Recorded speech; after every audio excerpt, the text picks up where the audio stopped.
Bismillahirrahmanirrahim. Assalamualaikum warahmatullahi wabarakatuh. Alhamdulillahi rabbil alamin. Wassalatu wassalamu ala asyrafil anbiya'i wal mursalin Sayyidina wa maulana Muhammadin wa ala alihi wa sahbihi ajma'in.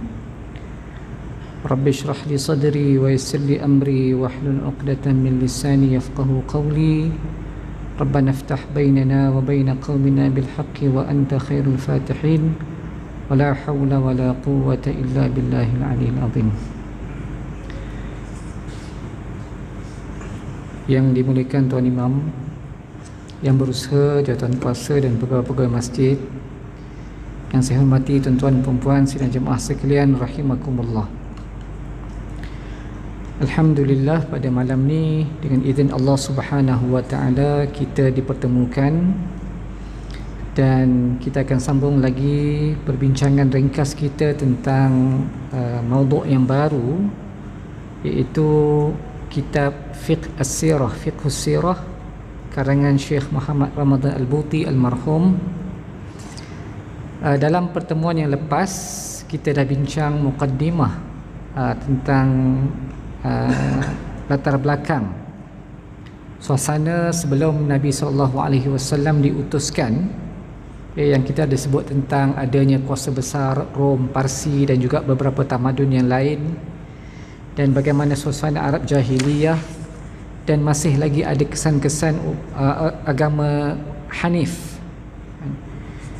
Kemudian ada juga kita sebut bahawa yang membawa budaya menyembah berhala dalam kalangan bangsa Arab adalah Amr bin Luhai bin Qam'ah daripada Bani Khuza'ah. Jadi itu sedikit latar belakang yang kita dah bincang secara ringkas pada pertemuan yang lepas. So pada malam ni insya-Allah kita akan sambung lagi berdasarkan tulisan Syekh almarhum Ramadan Al-Buti. Kita masuk bahagian yang kedua, Al-Qism Tsani minal milad ilal bi'athah, daripada kelahiran baginda sehingga kepada kebangkitan. Kebangkitan maksudnya pelantikan sebagai rasul. Jadi kita akan ambil sub-sub topik tertentu. Cuma saya melihat bahawa kitab ini pendekatan dia bukanlah nak terlalu detail cerita tentang Nabi SAW, tetapi dia akan highlight beberapa isu ataupun peristiwa-peristiwa penting, kemudian akan diberikan analisis dan juga kupasan serta pengajaran daripada peristiwa tersebut. Ini pendekatan yang digunakan dalam kitab inilah. Jadi kalau kita nak baca lebih detail tentang apa yang berlaku dan sebagainya, kita boleh juga rujuk kitab-kitab sirah yang macam-macam lagi lah. Tetapi saya mengambil kitab ini kerana melihat kepada ada elemen fiqh sirahnya, tu fiqh, pengajaran dari sudut hukum hakam dan juga panduan dalam kehidupan. Jadi kalau kita baca kitab ni, masuk kepada bahagian yang kedua, iaitu di bawah tajuk minal milad ilal bi'athah, kita ambil subtopik nasabuhu wa wiladatuhu wa rida'atuhu, nasab baginda, kelahiran baginda dan juga baginda disusukan ataupun penyusuan baginda. Disebut di sini muka surat 44 dalam kitab saya ni, amma nasabuhu fahuwa Muhammadin bin Abdullah bin Abdul Muttalib wa yud'a Syaibatul Hamdi ibnu Hisham bin Abdi Manaf wasmuhu Al-Mughirah ibn Qusay wa yusamma Zaidan bin Kilab bin Marrah bin Ka'ab bin Lu'ay bin Ghalib bin Fihir bin Malik bin Nadir bin Kinanah bin Khuzaimah bin Madrakah bin Mudrikah bin Ilyas bin Madar bin Nazar bin Ma'ad bin Adnan. Ni tuan-tuan ini hebatnya kita kata orang Arab ni. Sebab apa? Sebab dia memang berbangga dengan nasab dia. Yang saya sebut ni, dia punya nasab keturunan ni nama-nama ni kan. Ini adalah dia kata al-qadrul muttafaq, iaitu nama-nama keturunan baginda yang disepakati oleh ahli sejarawan.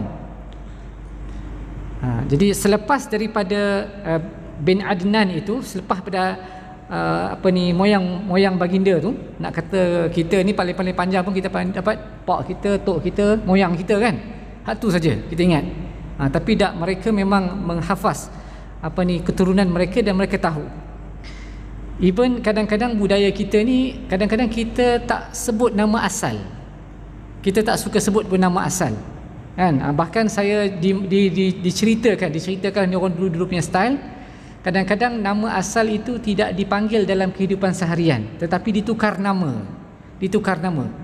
Ada juga cerita-cerita yang saya dengar, kalau contohnya seseorang itu bila dia selalu sakit ketika kecil, kan, lalu dirujuk pada orang tua, maka antara petua yang diberikan adalah menukar nama panggilannya. Okay? Jadi dia tak panggil nama yang asal, tetapi dipanggil nama yang barulah, yang diberikan oleh mungkin orang alim, mungkin orang tua yang berpengalaman, dan dipanggil nama itu. Akhirnya lekat nama tu. Okay? Akhirnya kita pun lupa. Dan orang dulu-dulu pun mungkin yang tak ada catatan tu lagilah kita tak ingat kan. Yang ada catatan ni mungkin kita boleh ingat. Jadi mungkin sedikit ada sedikit berbeza budaya kan. Tetapi orang Arab ini dia bangga, dia tahu, dan dia menjaga nasab mereka. Sebab tu dia boleh trace susur galur tersebut. Tapi ialah bila dah sampai ke atas-atas tu mungkin ada khilaf jugalah kan, ada khilaf juga. Sebab tu yang saya sebut ni tadi sampai kepada Adnan ini tadi, ini pun dah berapa nama ni kan. Itu adalah kadar yang disepakati, keturunan yang disepakati daripada nasab baginda yang mulia. Amma ma fawqa dhalika fa mukhtalafun fihi, yang atas daripada Adnan tu memang ada khilaf. Okey, tetapi yang disepakati juga bahawa Adnan ini adalah min waladi Ismail Nabiullah Ibrahim kan. Adnan ini adalah keturunan Nabi Ismail yang merupakan anak kepada Nabi Ibrahim Khalilullah. Itu disepakat. Dia sepakat balik kat situ. Okay? Dan Allah Subhanahu Wa Taala telah mengutuskan baginda ini min azkal qabail, daripada semulia-mulia kabilah. Sebab orang Arab ni pula tuan-tuan, dia ada pecah-pecah dia lagi kan. Dia ada kabilah-kabilah dia ada bani-bani dia pula kan. Dan semulia-mulia kabilah pada ketika itulah khususnya adalah kabilah Quraisy. Wa afdalul butun, dan sebaik-baik butun ni sama makna perut ataupun kita kata keluarga lah, keluarga. Okey. Wa atharul aslab, dan sebaik-baik sulbi ni adalah kita kata keturunan. Jadi baginda ini dari sudut keturunan baginda ini memang diakui oleh siapa-siapa sekalipun yang mengkaji sejarah bahawa keturunan baginda ini keturunan yang paling mulia, susur galur baginda. Okey, fama tasallala syai'un min adranil jahiliyah, tak ada pun keturunan baginda itu dicemari oleh kita kata susur galur yang tidak baik daripada nasab baginda. Sebab tu dalam sebuah hadis yang riwayat Imam Muslim, dia kata an Rasulullah annahu qala inna Allah astafa Kinana min walad Ismail wastafa Quraisyan min Kinana wastafa Hashiman min Quraisy wastafani min Bani Hashim. Dan sesungguhnya Allah istafani maksudnya memilih kan, Kinanah daripada anak Nabi Ismail, dan Allah memilih pula Quraisy daripada Kinanah ni. Kemudian dipilih pula Hashim daripada Quraisy, dan aku pula dipilih daripada kalangan Bani Hashim dan Bani Hashim. Jadi baginda ini adalah keturunan yang paling mulia. Okey. Itu dari sudut keturunan baginda. Kemudian wa amma wiladatuhu, adapun kelahiran baginda juga faqad kanat fi amil fil, adalah pada tahun gajah, iaitu pada tahun yang Abraha al-Ashram berusaha untuk meruntuhkan Kaabah, memerangi Mekah dan meruntuhkan Kaabah. Lalu Allah Subhanahu Wa Taala telah memberikan bencana yang besar kepada tentera bergajah itu, seperti mana yang dirakam dalam surah Al-Fil, li'ila fi Quraisy. Yang ni pun saya rasa kita semua tahulah kan, yang mana Abraha ini dia cuba nak tarik orang Arab khususnya ke tempat dia di Yaman kan. Lalu dia membina satu kita kata binaan yang cantik yang dihiasi dengan permata-permata. Tetapi orang Arab ini, sebenarnya tanah Arab itu tetap mengunjungi Kaabah tetap mengunjungi Kaabah. Jadi dia rasa sakit hati kan. Bahkan ada cerita kalau kita baca dalam rujukan-rujukan yang lain, ada pula orang yang mencemari, yang dia melemparkan najis, mencemari binaan yang dibuat oleh Abraha al-Ashram ini kan, sampai dia lagi sakit hati, lagi dia marah kan, lagi dia marah, sehingga sampai dia bertekad untuk memaksa orang Arab datang ke binaan yang dibuat itu. Lalu caranya apa? Dengan cara paksaan ialah dengan meruntuhkan Kaabah. Bila runtuh Kaabah, orang pun dah tak ada tempat nak dimuliakan, lalu pergi ke tempat dia lah, cadang dia begitu kan. Sebab tu kemuncaknya dia telah mengutuskan ataupun membawa satu bala tentera tentera bergajah.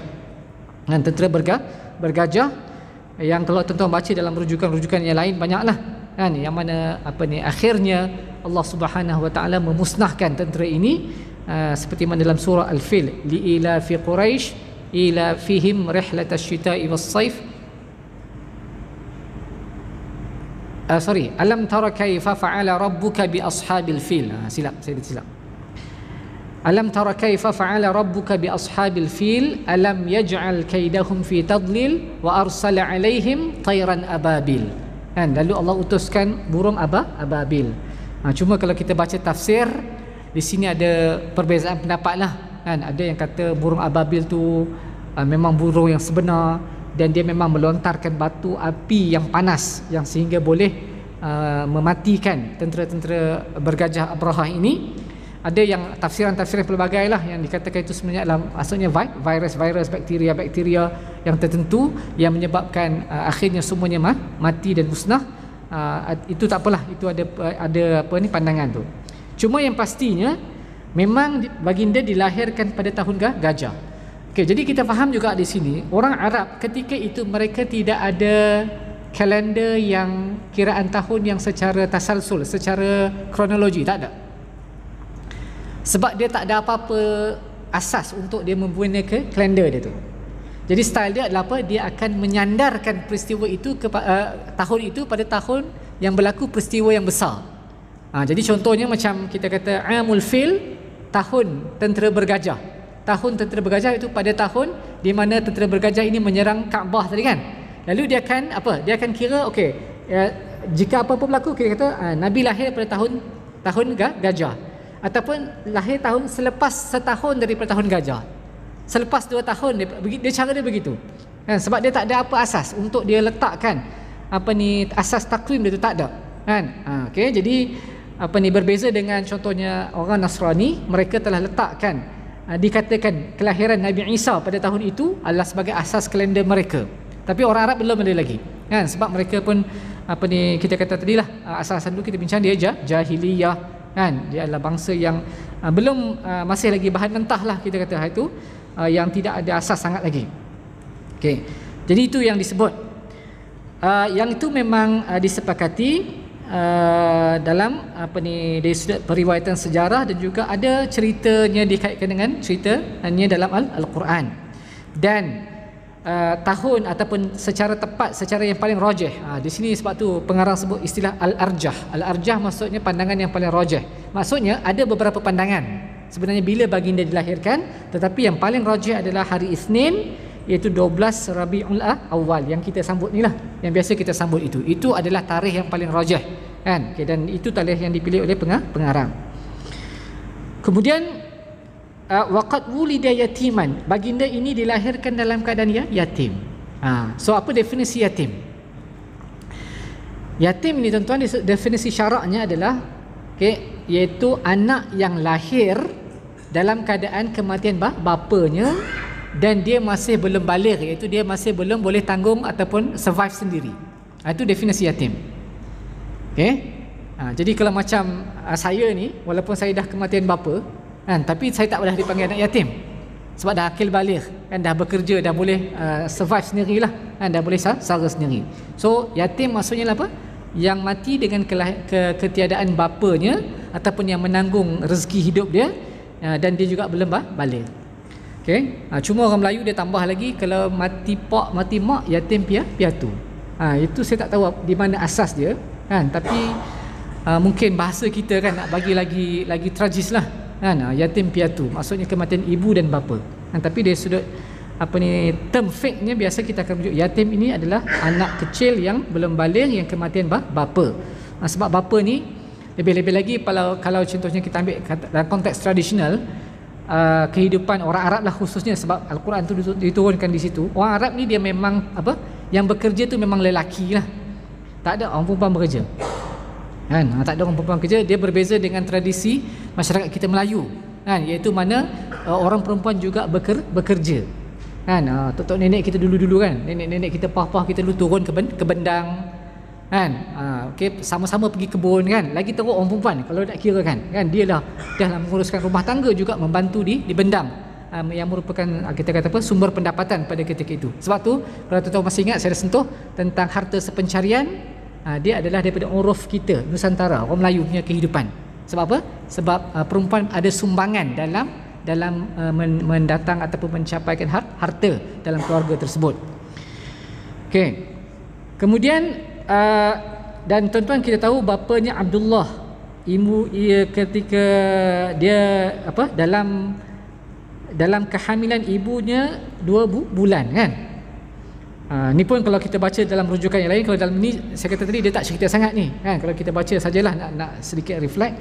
Abdullah ni tuan-tuan kita tahu ya, Abdul Muttalib dia seorang pemuka Quraisy. Tapi dia ni tak ada waris, tak ada anak. Lalu dia bernazar kepada Tuhannya, kepada Allah, kita kata Allahumma, supaya apa? Kalau dia berikan anak lelaki 10 orang, dia nak korbankan salah seorang daripada anak ni.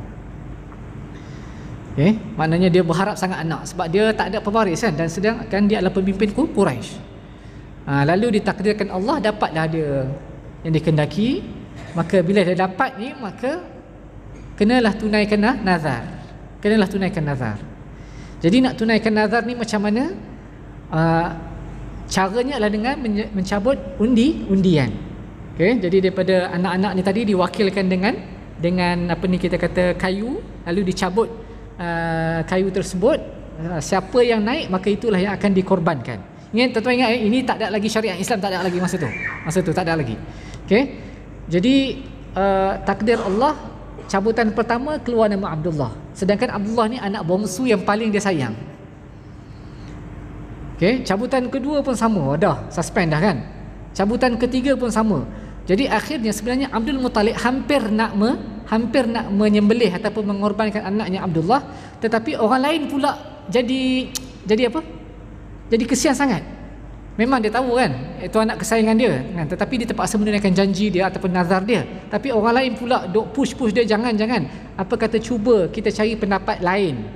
Kok ada jalan pelepasan kan. Lalu di kalangan mereka ni pergilah berjumpa pendeta-pendeta, carilah orang bijak pandai zaman dulu-dululah kan, nak cari apa jalan yang boleh keluar daripada. Sebab apa? Sebab 3 kali cabutan ni semuanya nama Abdullah.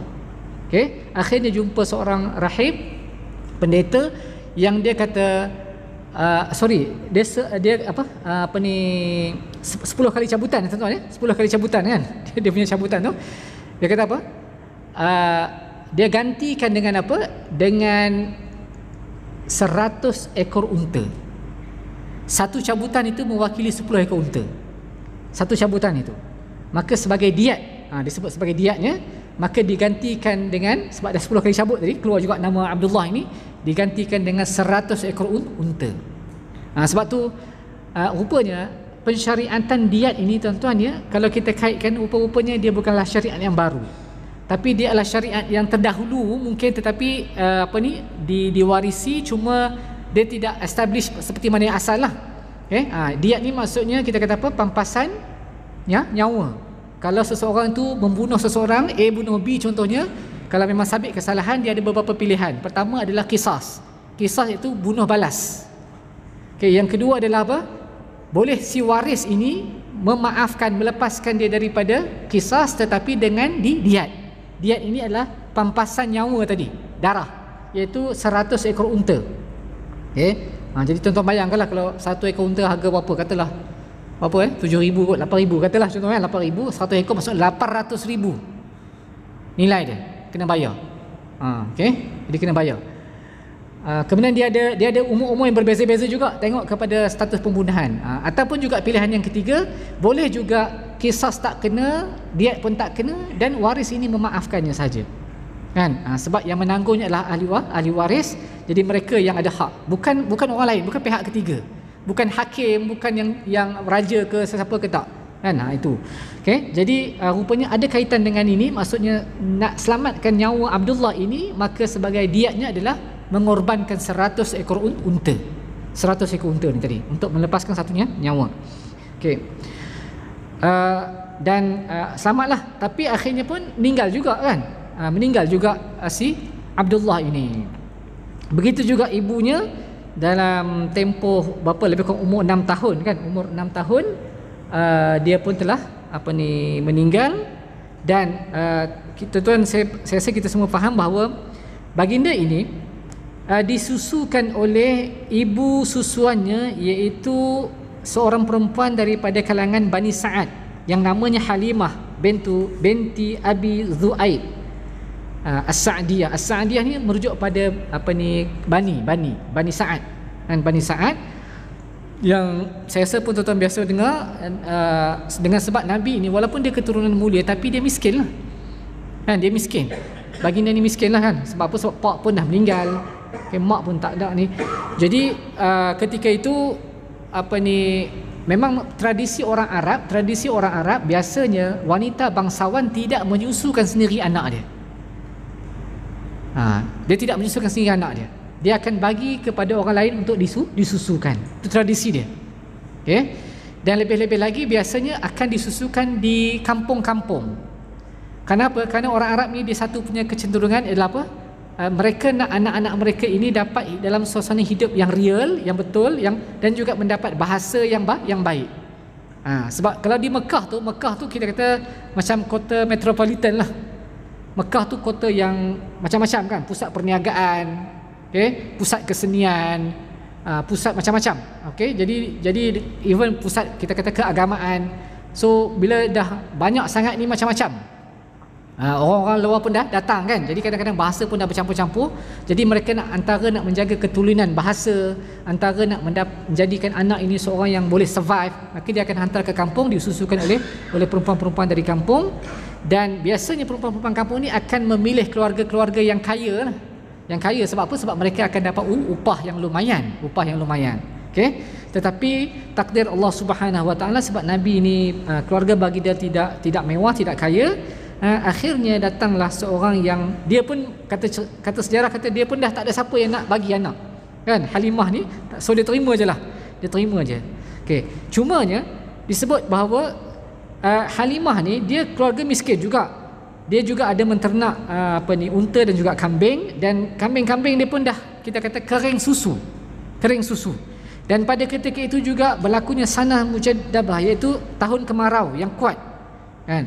Jadi tetapi Allah Subhanahu Wa Taala dengan keberkatan Nabi sallallahu alaihi wasallam, maka Allah telah melimpahkan rahmatnya yang mana keluarga tersebut mendapat rahmat. Susu binatang peliharaan mereka itu kita kata subur, baik, dapat mereka kenyang sekeluarga. Dan kita kata mumarra'ah mukhaddarah, dia punya kawasan ataupun keadaan itu menjadi hijau baliklah. Hijau tu janganlah kita faham hijau macam kita ni kan, tapi maksudnya boleh tumbuh, boleh hiduplah. Keadaan tersebut lebih baik daripada keadaan kemarau. Okay.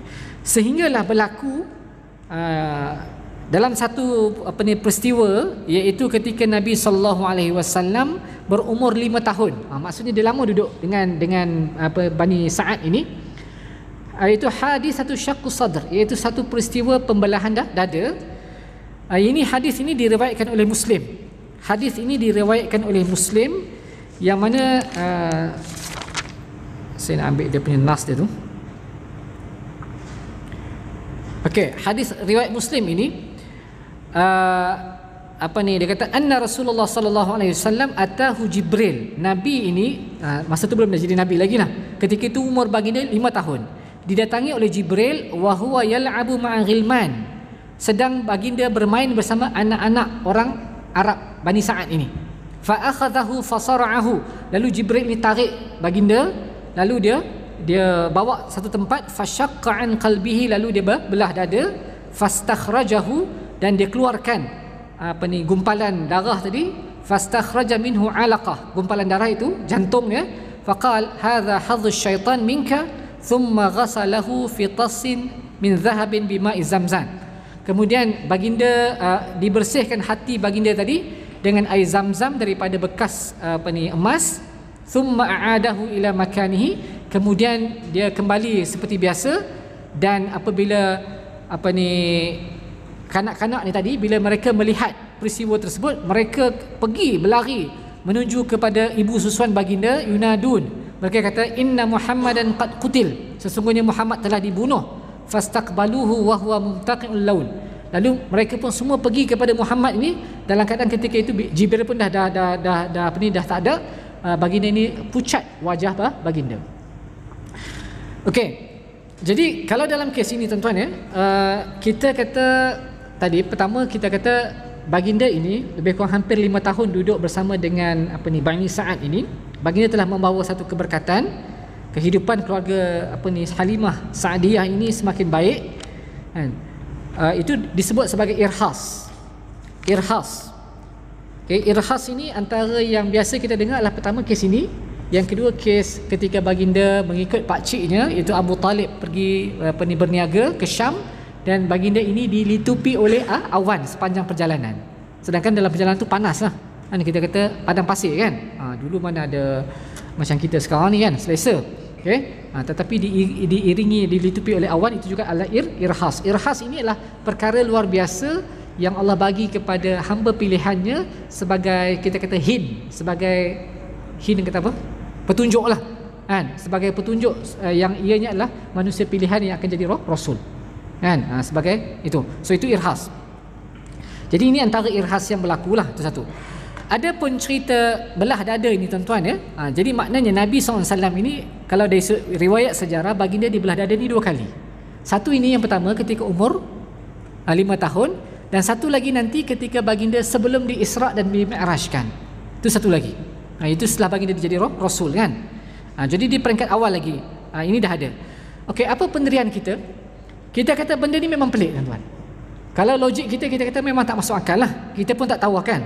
Tetapi dalam konteks ini kita kata kita berpegang kepada selagi mana riwayat itu riwayat yang sahih. Riwayat itu riwayat yang sahih, yang sah kan, yang para ulama kita dengan teliti, dengan penuh tanggungjawab telah mengkritik hadis-hadis tersebut, mengambil kira susur galur hadis tersebut, dan mereka mendapati periwayatan yang sahih, maka kita terima. Sebab banyak benda yang kita tak boleh guna logik akal semata-mata, banyak benda kan kita takkan mampu. Okey, dan sebab itu dalam bab iman ini, kita kata sami'na wa ata'na, kita yakin dengan penuh keimanan dan kita tak petikai. Okey, yang tu apa?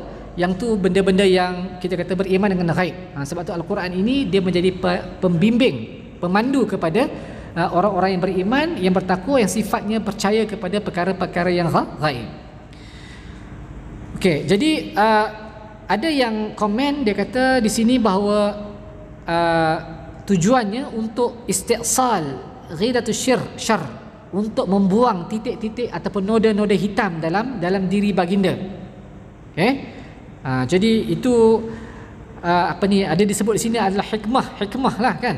Tetapi pengarang dia kata kita nak komen sedemikian itu kita tak tahulah. Sebab kalaulah semata-mata dengan kita membuat pembedahan yang fizikal, kan, pembedahan fizikal tu boleh menyucikan jiwa kita, maka kalau sekarang ni contoh kata sekarang ni kan, kita pergi pakar jantung contohnya, okey, kita minta dia bedah jantung kita contohnya, dan dia buang noda-noda hitam tu, adakah dengan itu membawa kepada seseorang itu berubah kehidupannya, kebaikan dia? Yang ni di sini ada pertimbangan lah. Cuma memang ada pandangan yang kata itu sebagai apa? Sebagai simbolik bahawa daripada kecil lagi Allah Subhanahu Wa Taala telah memelihara akan rasulnya yang bakal menjadi rasul tersebut. Jadi kesimpulannya, pendirian pengarang dia kata wa ayyan kanat al-hikmah, apa pun hikmah dia kata, asal saja kita terima khabar itu ataupun hadis itu sabit secara sahih, maka kita terimalah kan. Kita terima dan kita bolehlah nak takwil, bolehlah nak setuju pandangan-pandangan itu, tetapi kita terima bahawa itu semuanya adalah dengan kehendak Allah Subhanahu wa taala. Okey. Jadi itu pendirian yang di asas ataupun yang ditekankan oleh pengarang. Kemudian di sini dia kata apa?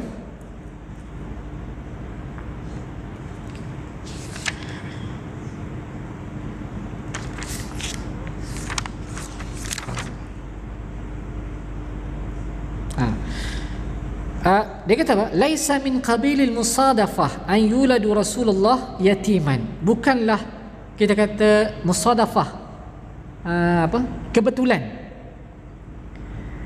baginda ini dilahirkan dalam keadaan yatim. Bukan kebetulan. Thumma la yalbas an yafqadahu jaddahu aidan. Kemudian lepas tu baginda pula kehilangan datuk baginda, kehilangan pak cik baginda kan. Jadi maknanya apa? Kalau kita nak fikirlah, kalau Allah Subhanahu Wa Taala sayang kepada Nabi Muhammad ni, patutnya kan Nabi ni bapaknya biarlah hidup, dapatlah dia merasa kasih sayang bapa, ibunya biarlah hidup kan, dapat dia merasa kasih sayang ibu, tok dia apa semualah kan. Sebab apa ni, macam kita lah, kalau kita fikir secara kita ni kan, kalau kita macam saya ada anak 7 orang anak, tuan-tuan ada anak cucu semua contohnya, kadang-kadang kita terfikir, kalau aku matilah anak aku nak makan apa? Kita fikir selalu itu kadang-kadang kan, kita terfikir begitu. Maknanya apa akan jadi pada anak kita contohnya kan. Bagaimana, boleh tak dia hidup macam mana yang kalau kita ada sekarang ni. Jadi kalau kita fikir macam tu, kita kata maknanya Nabi ni kesian semua lah. Tapi pengarang menekankan bahawa itu bukanlah satu kebetulan, tetapi takdir Allah Subhanahu Wa Taala sangat luas maknanya, hikmah dia sangat besar. Supaya apa? Allah Subhanahu Wa Taala nak memilih baginda ini, nabinya ini, dia kata apa? Dia nak Allah sendiri yang directly tarbiyah baginda. Nabi ini dapat directly tarbiyah daripada Allah Subhanahu Wa Taala, mentarbiyah baginda ini. Dia bukan ditarbiyah oleh bapanya ataupun ibunya ataupun datuknya dan keluarganya macam biasa. Kerana apa tuan-tuan? Di sana ada elemen-elemen, contohlah kita kata, kalaulah Nabi ini ini saya tambah-tambah juga pandangan. Kalaulah Nabi ini macam kita biasa ni kan, maksudnya pak kita pelihara, lepas tu kita ada datuk yang kita kata orang yang ternama kan, orang yang ternama daripada keluarga yang baik-baik, bangsawan. Okey. Jadi biasanya apa? Biasanya anak ini ataupun individu ini dia akan dipengaruhi oleh kehidupan keluarga dia. Kan? Dia tentu nak mengekalkan status quo, iaitu apa? Kebangsawanan dia tu, keelitan dia itu. Okey. Jadi kalau itu berlaku, orang boleh hujum, orang boleh hentam kata Nabi ini dia nak dapatkan as-sadarah. Sadarah ni maksud apa? Nak dapatkan orang nak sanjungan. Sebab memang tok baginda disanjung, pak baginda pun disanjung contohnya kan. Sebab keluarga dia keluarga bangsawan. Tapi tak, Allah takdirkan kematian ibu, bapa, datuk dan pak ciknya yang merupakan kita kata VVIP.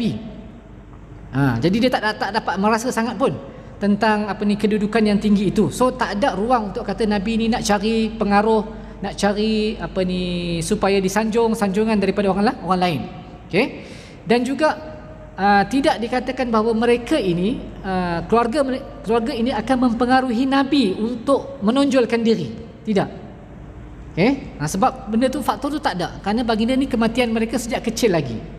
Tetapi bagaimana Nabi dapat menonjolkan diri baginda sebagai seorang kita kata figure yang luar biasa? Kerana di sana adanya dokongan daripada Allah Subhanahu Wa Taala, pilihan daripada Allah, istifaq, pilihan daripada Allah Subhanahu Wa Taala. Okey. Jadi ini asas. Sebab tu dalam setengah hadis kalau kita biasa dengar, adabani rabbi fa ahsana ta'dibi, kan, aku ini ditakdib oleh Tuhanku sendiri dan Allah lah sebagai baik pentakdib, pemberi adab ataupun pendidik. Okey. Jadi baginda dilahirkan dalam keadaan yatim. Dan tuan-tuan orang yang yatim ini, tapi kalau dia kita kata boleh muncul sebagai seorang figure yang hebat, maknanya dia ini memang luar biasa lah kan. Kadang-kadang kita ni bila kita ada anak, kita sayang sangat anak tu, kita manjakan, kita turutkan macam-macam sehingga anak kita jadi lemah, jadi dia sentiasa berharap, dia terpaksa, dia dependent kan, dia sangat bergantung dia tidak independen, dia tidak merdeka kan. Sebab apa? Sikit-sikit dia akan minta mak pak dia. Lebih-lebih lagi kalau mak pak yang kaya. Saya baru ni ada baca satu artikel lah. Artikel kalau tuan-tuan ni cerita-cerita dalam bab kereta ni, bab kereta.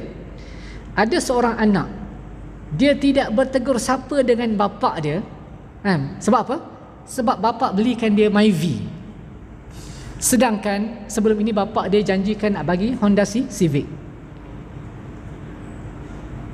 Kita baca tu, ya Allah, kita kata kan, pak ni lah orang kaya lah, tapi pak dia pernah janji kat anak ni apa? Nak bagi Civic. Rupanya apa?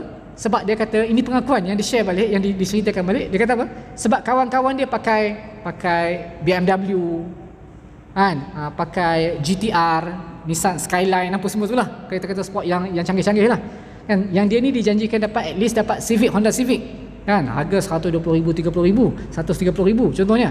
Tapi pak dia beli Myvi cash. Yang itu pun dia rasa tak puas hati dengan pak dia, tak tegur siapa pak dia. Tuan-tuan bayangkan anak macam tu,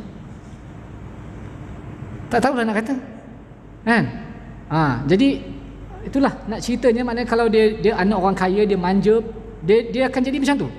Tapi Nabi tidak kan. Nabi ni tak ada siapa pun nak minta kat siapa kan. Tetapi Nabi dapat tarbiyah terus daripada Allah Subhanahu wa taala. Jiwa baginda begitu kuat. Jiwa baginda begitu kuat untuk sebab apa? Sebab nak sebagai persediaan bahawa selepas ini nanti baginda akan berdepan dengan cabaran-cabaran yang sangat hebat. Okey, nak berdepan dengan cabaran-cabaran yang sangat hebat ni, tak boleh orang yang jenis apa? Yang lembik ni. Kan? Orang yang sikit-sikit nak merajuk kan, sikit-sikit dia tak tahan. Kan? Sebab Nabi akan dikutuk, Nabi akan dikata, bahkan Nabi akan diperangi, Nabi akan dibunuh oleh kaumnya sendiri dan juga musuh-musuhnya. Jadi sebab tu untuk persediaan yang sedemikian rupa hebatnya cabaran yang akan datang, maka Allah telah takdirkan Nabi ini daripada kecil lagi seorang yang begitu kuat dia punya kepribadian. Sebab dia tak boleh nak manja-manja sangat dengan mak pak tak ada. Manja sat saja dengan tok, lepas tu tok pula tak ada kan. Tak boleh, tak ada apa-apa kan. So kekuatan jiwa itulah yang sangat penting. Sebab tu kalau kita ada anak-anak tuan-tuan, kita sayang kat anak-anak kita, kita ada cucu-cucu, kita sayang kat cucu-cucu kita, tapi jangan terlalu manjakan sampai dia jadi lemah, sampai dia selalu jadi independen kan, terlalu bergantung, berharap kan, dia tak boleh survive sendiri kan. Jadi yang tu dari sudut pendidikan pun tidak baik.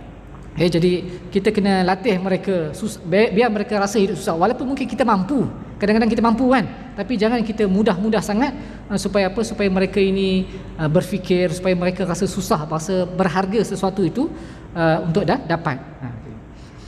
Kemudian sikit lagi,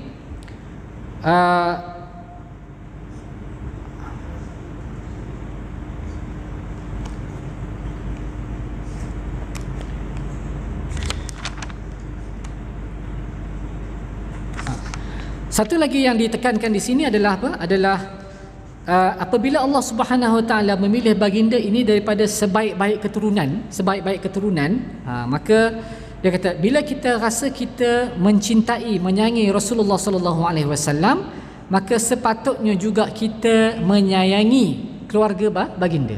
Ini satu tuntutan. Okey. Sebab tu dalam Quran Allah membersihkan ataupun kita kata memilih Ahlul Bait, keluarga baginda kan. Sebab ini adalah keturunan baginda sendiri. Maka antara kesempurnaan iman bila kita cinta kepada Nabi sallallahu alaihi wasallam, kita juga kasih dan sayang kepada keluarga baginda. Sebab keluarga baginda juga adalah keturunan yang baik-baik kan, yang baik-baik. Okay, cuma dia kata janganlah sampai melampau-lampau sehingga kita menafikan bahawa walaupun keluarga dia manusia biasa juga kan, yang maksum ni hanya Nabi sallallahu alaihi wasallam kan. Sebab kadang-kadang ada juga orang yang terlalu ta'assub, sebab kadang-kadang mereka ini dengan keturunan Nabi, contohnya Habib ke apa ke, terlalu memuliakan, okey, kadang-kadang mengatasi Nabi itu sendiri. Tak, memang kita dituntut untuk memuliakan keturunan baginda, keluarga baginda, tetapi kita kena letak kadarlah yang selayaknya, yang selayaknya. Sebab kita kena ingat selain daripada baginda, tianya tidak maksum, dan dia boleh terdedah kepada salah dan silap. Tetapi kita bersangka baik dengan mereka dan mendoakan mereka sebab mereka ni adalah keturunan daripada Nabi sallallahu alaihi wasallam dan juga keluarga baginda. Jadi ini adalah antara tuntutan iman kan, sebab dalam al-Quran pun Allah telah menyucikan akan ahli bait ini. Cuma ada di sana isulah tafsiran ahli bait ni, siapa dia ahli bait kan. So golongan Syiah biasanya dia akan takhsis kan, makna ahli bait itu merujuk kepada Fatimah, Ali dan juga keturunan dia saja kan. Yang ni satu juga tafsiran yang ekstrim kan? Sebab sedangkan kita faham bila disebut keluarga tu, maka dia tidak terbatas kepada yang itu sahaja. Dan ada juga perbahasan-perbahasan yang melampau yang tidak ada faedah. Contohnya, kalau Nabi itu seorang Nabi, bagaimana dengan nasib ibu dan bapa baginda kan, masuk syurga ke masuk neraka kan. Ada juga orang yang sengaja menimbulkan isu-isu macam ni. Okay? So kesimpulannya apa tuan-tuan? Isu-isu macam ni kita tawakuf lah, kita tak payah bincang lah sebab tak ada faedah pun. Tak ada faedah pun. Dan di sana ada satu kaedah ahlul fatrah. Ahlul fatrah adalah orang yang ataupun ini generasi yang berada di antara senggang dua rasul dakwah kan. Sebab Nabi SAW belum dilantik sebagai Nabi, belum menyampaikan risalah, maka mereka termasuk dalam ahlul fatrah. So al-fatrah ini kita serah pada Allah, sebab kaedah dia Allah kata dalam Al-Quran, wa ma kunna mu'adzibin hatta nab'atha rasula. Kami tidak mengazab sesuatu kaum sehingga kami utuskan rasul, utusan kepada mereka. Jadi kena ada utusan dulu, diterangkan. Kalau tak terima, kalau tentang, baru orang ni akan diazab kerana kufur kan. Tapi kalau utusan tu tak ada, sebab senggang jauh antara Nabi dengan Nabi Isa dengan Nabi Muhammad ini hampir 600 tahun lebih kan. Jadi panjang, maka kita masukkan mereka dalam ahlul fatrah. So tak payah bincang lah di neraka ke di syurga ke apa ke, itu tak ada faedah bagi kita. Yang penting kita ni macam mana, kita nak fikir kita ni kan, kita ni kemana nasib kita. Okay? Yang tu yang lebih penting. Jadi untuk sesi malam ini sebagai pengenalan juga ni, masih lagi pengenalan nasabahu wa wiladatuhu wa rida'atuhu, ini cukuplah. Cukuplah malam ni. InsyaAllah dalam pertemuan yang akan datang kita akan sambung lagi rihlatuhul ula ila Syam kan, perjalanan baginda yang pertama ke Syam. Okey, dan juga tajuk-tajuk yang seterusnya insya-Allah. Jadi setakat itu mudah-mudahan kita santai-santailah mendengar sirah Rasulullah sallallahu alaihi wasallam antara maghrib dengan isyak ni, untuk kita mudah-mudahan dapat menimbulkan rasa cinta dan sayang kita kepada Nabi kita Muhammad sallallahu alaihi wasallam kan, dan itu mudah-mudahan kita mendapat syafaat daripada baginda pada hari akhirat kelak. Sekian aqulu qauli hadza wa astaghfirullah li wa lakum wa billahi taufiq wal hidayah. Wassalamualaikum warahmatullahi wabarakatuh. Bismillahirrahmanirrahim. Alhamdulillahi rabbil alamin. Assalatu wassalamu ala asyrafil anbiya'i wal mursalin wa ala alihi wa sahbihi ajma'in. Allahumma iftah alaina futuhal arifin warzuqna fahman nabiyyin wa hifzal mursalin wa ilhamal malaikatil muqarrabin. Allahumma faqihna fid din wa 'allimna ta'wil. Rabbana zidna 'ilma warzuqna fahma. Allahumma adfa' 'anna al-bala' wal waba' wal ghala' wal fahsya' wal fitan ma dhahara minha wa ma batan. Wa sallallahu ala sayyidina Muhammad wa ala alihi wa sahbihi ajma'in. Alhamdulillahirabbil alamin. Subhanakallahumma wa bihamdika asyhadu an la ilaha illa anta astaghfiruka wa atubu ilaik. Bismillahirrahmanirrahim.